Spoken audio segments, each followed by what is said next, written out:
At this point, we need to move away from Hannibal and have a look at his great nemesis, Scipio, who's going to be called Scipio Africanus. He's not at this point.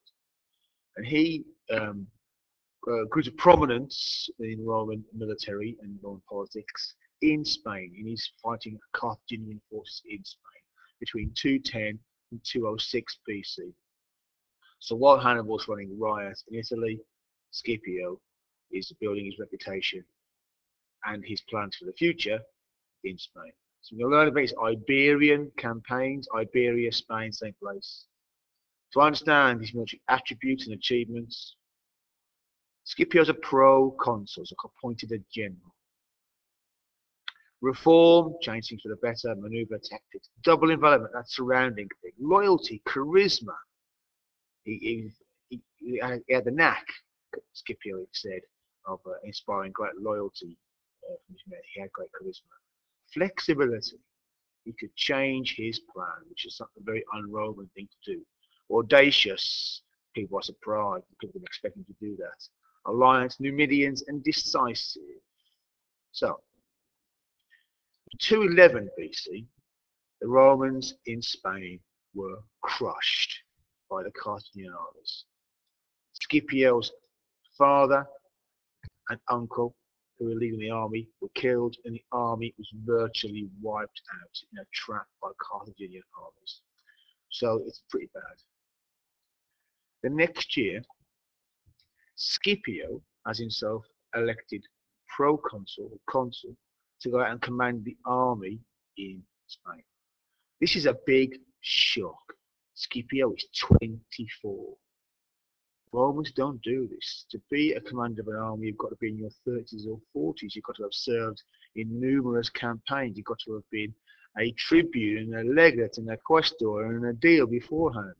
And Scipio seems to have done none of that. So it's a big shock that he's appointed. We talk about it in class. It could be that nobody else wanted the Spanish command because it was seen as a death trap and a backwater.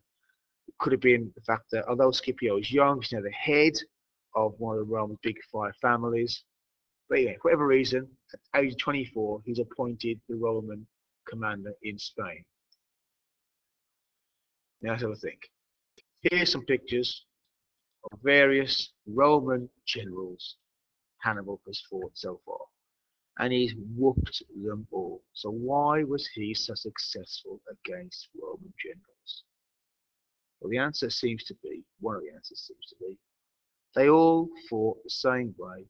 Hannibal knew how they would fight. They're very, very predictable. That Roman sort of threshing machine of a legion marching forward.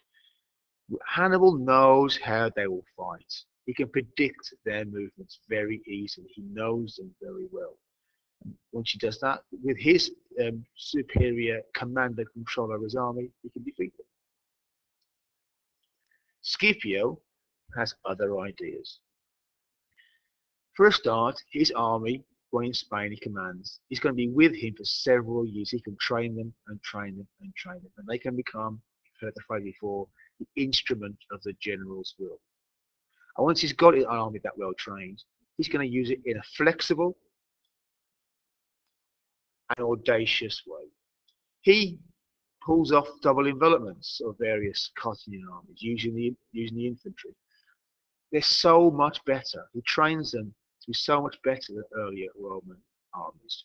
And he doesn't use them in the same old head-on attack way. Scipio is going to be flexible. He's going to use maneuver. He's still weak in cavalry, as all Roman armies are, but he's going to use his strong infantry. And we'll talk about it in class. I won't do it now. We'll talk about it in class. He plays some very clever tricks. With his well-trained army, he is very successful. Secondly, he's very good at getting allies. He makes very good allies amongst the Celto-Iberians and Spanish tribes, and he starts making connections with the Numidians. There's a Numidian prince, Massinissa, who he captures and treats very well and releases. And he starts thinking, right, if I take the war to the Romans, so to the Carthaginians, and I attack Africa, how can I get the Numidians to swap sides? So Scipio is very good. He's thinking ahead. I'm weak in cavalry, they're strong in cavalry.